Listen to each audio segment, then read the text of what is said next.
I don't know what I did to make everybody hate Trees. Everybody hate Trees. I don't know what I did to make everybody hate Trees. Everybody hate Trees.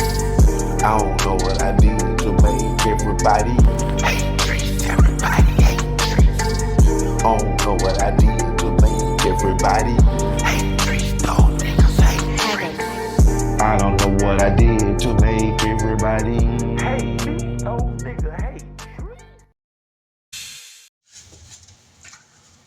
I mean, one of the most joyful times of our lives is, when we have kids. Kids are, the light of our eye. The kids are, the apple of our eye. You know what I'm saying? The light of our eye, whatever you want to call it, man. You know what I'm saying? And with me having, I got three girls and I got 5 boys. So, one thing that I have learned is with young kids is parents are very competitive themselves. Even myself. My kids are into sports, so I find myself at soccer practice, at baseball camp, at basketball, football, of course. You know what I'm saying? My sons and stuff. But that also is just a dangerous place to be. To be honest with you, because people care about their kids who don't, and if you offend them in any type of way or even make them feel some type of way, then you got a problem on your hand with their parents. You know what I'm saying? I have noticed this since I have young kids and been in and out of these sports arenas and things, recreation centers and stuff. Some parents put their kids in sports to become an athlete, of course. And we all know it's a 50-50 chance. Some of them do, and some of them don't. But then you have the parents that put their kids in sports because they are athletes.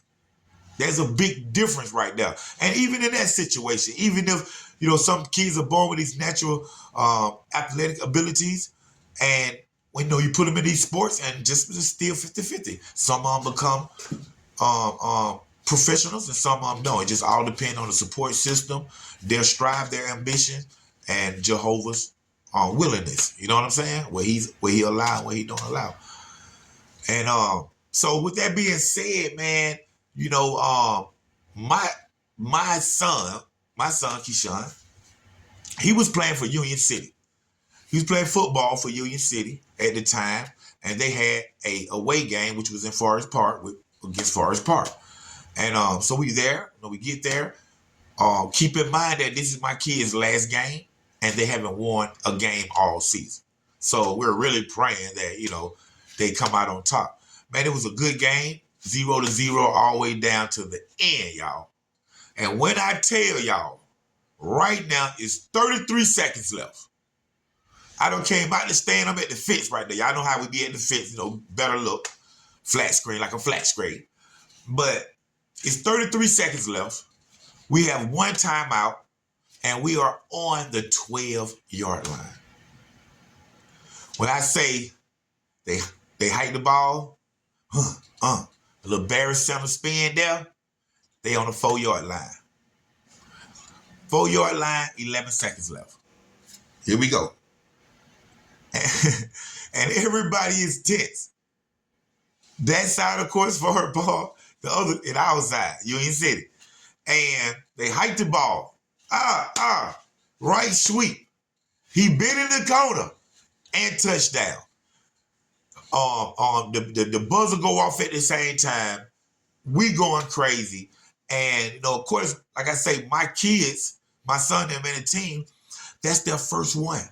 So they are in the end zone. I remember playing this day, they jumping up. So I see 3 of them take off their helmet. They start hugging each other. I'm looking at them, I'm so proud. I'm just, oh my God. And then one of the Forest Park kids get mad and just slap one of them. The one like the one that they have on the helmet, slap them.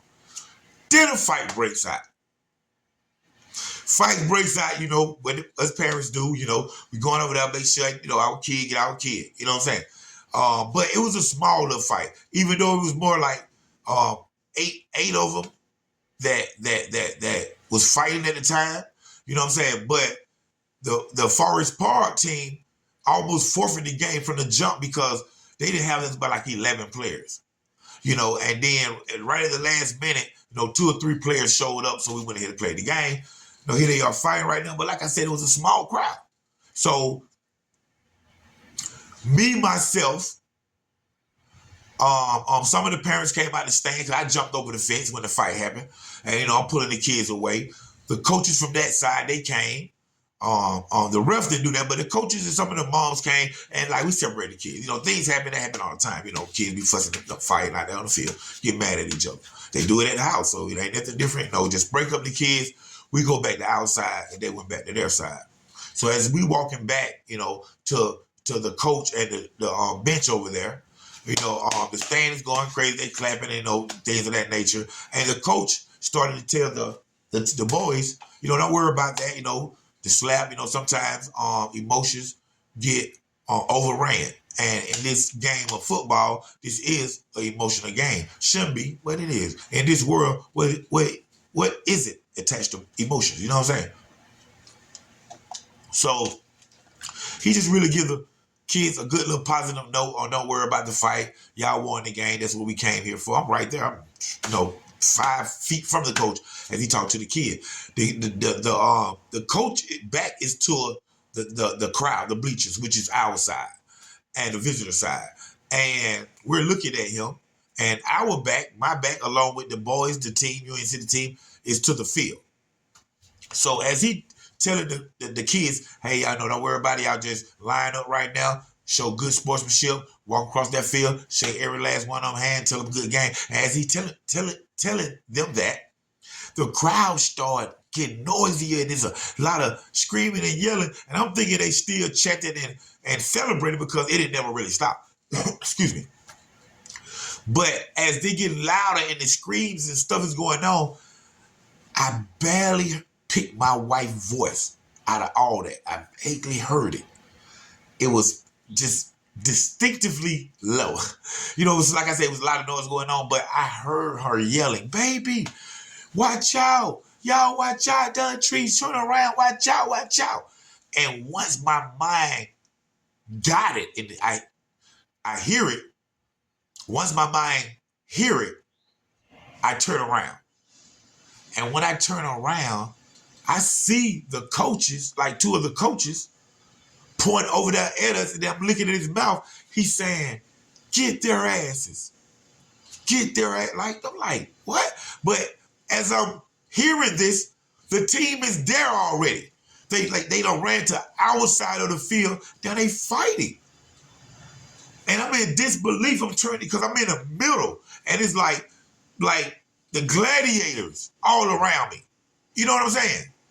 And as I'm looking at the fight, though, what's crazy about it is, remember I said they was for the forfeit because they didn't have but 11 players at the time. And like I say, maybe 2 or 3 came to make them was able to play the game. But when I'm looking at the fight, I'm tripping because we have like 28 players to their 14 or 12 or whatever.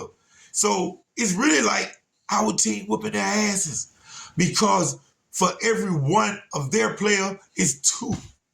It's 2 of our players. So I'm seeing them getting kicked. I'm seeing them getting drugged by their helmet. I'm seeing them getting tackled down. They just get their ass whooped. But the coaches of Forest Park and the parents from the other side see this too. And they run over there.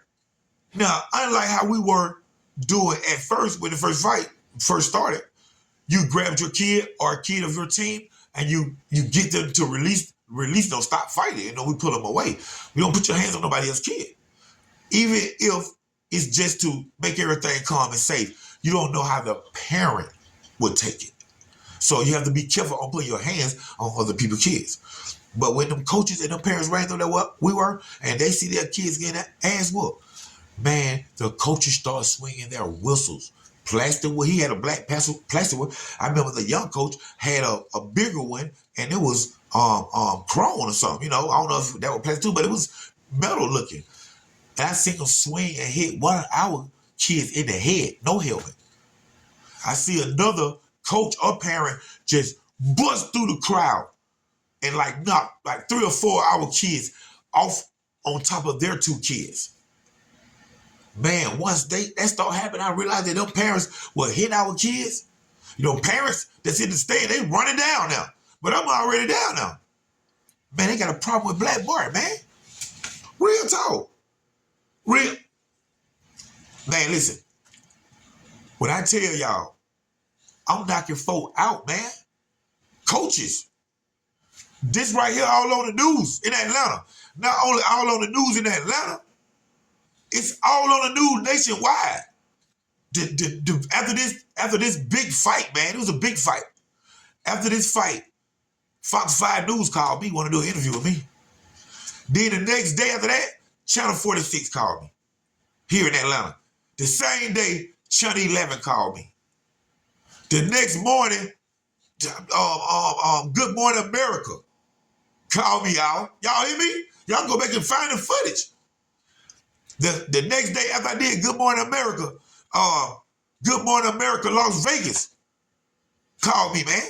And see, the thing was, see, it went viral. It went viral, Facebook, all that stuff. It went viral, but the people that caught it only caught after what really happened. You know what I'm saying? That's why Forest Park police didn't bring up no charges on us. Because after they did their investigation, they felt like that these people instigated, they started the fight, and the week prior to this incident, the same coach who I whooped ass, he got upset with the referee at their own game and slapped him. And then the next week, Black Bart is on his ass. But this made national news. And like I say, the news people calling me every day, emailing me, finding me on Facebook, man.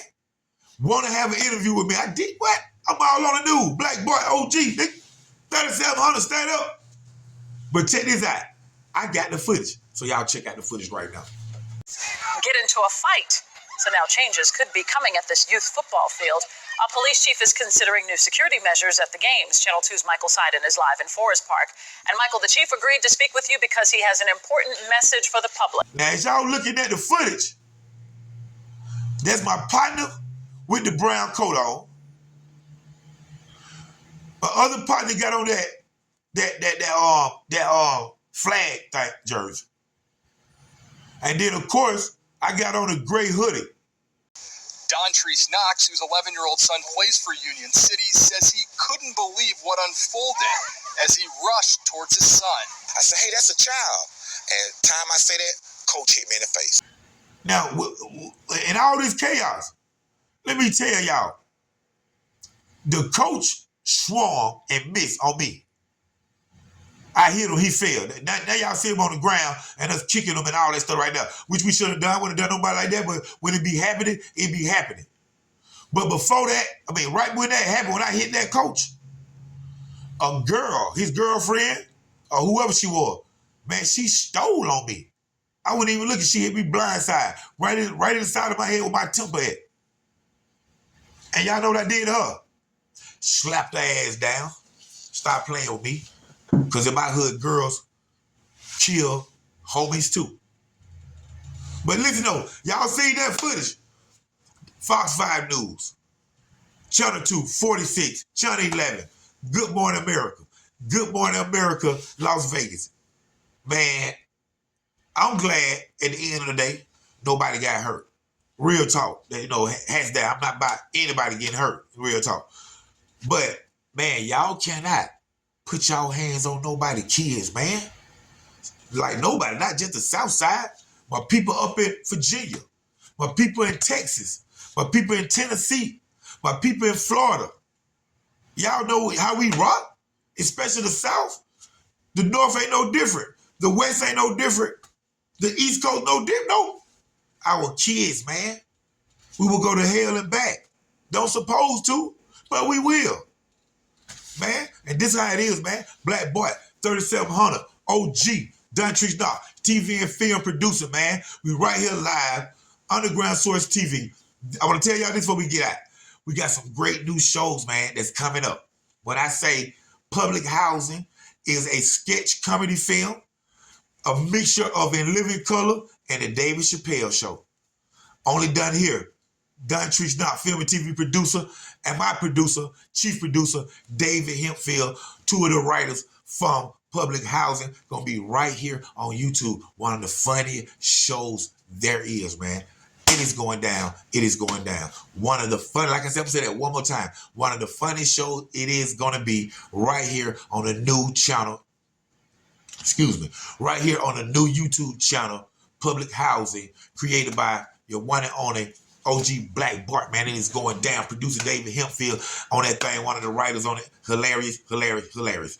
The next show we got coming out, man, is called Next to Blow. I used to do a show called Next to Blow in Newnan, Georgia. It blew up, started going to different states, Columbus, North Carolina. We've been to D.C. Big shots out to my homies in D.C., Beazell, Marcus Smoot, Dale Barkley. You know what I'm saying? I got people up there, man. So big shots out to them. We did the Next to Blow thing up there, man. And we bringing Next to Blow right here to the Irish Pub in April 2024, right here on Virginia Avenue, man. It's called Next to Blow Live Event. And it's a 5-week event where you come out and you perform.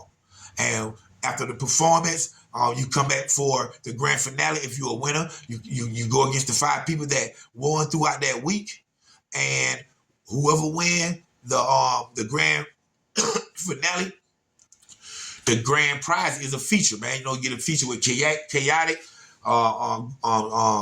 Gorilla, Plies, Spice One, anybody that we got in our Rocket Dungeon family. You know what I'm saying? So that's what it is, man. Next to Blow Artist Live Feature Event is going down. Y'all will see the performances here on YouTube. Big shots out to my partner, my cousin, my businessman, RBE Entertainment, man. It going down. My cousin Antoine. We got a party coming up. Y'all check out Antoine Graham right here on YouTube, RBE. And y'all check him out on Facebook, man. Antoine Graham is my cousin, blood cousin, doing big things right now. Me and him got the Next to Blow going. So once again, Next to Blow is one of the new channels right here. It's a live artist feature event where the grand prize winner wins a feature with different artists. The channel Next to Blow live event will be right here on YouTube starting mid-April, man. Y'all can see some of the performance, see how we do it, see how we get down, man. Thank y'all for tuning in to another great episode of Underground Source TV with your host, Dontrece Knox, a.k.a. OG Black Bart. College Park, stand up, stand up, stand up.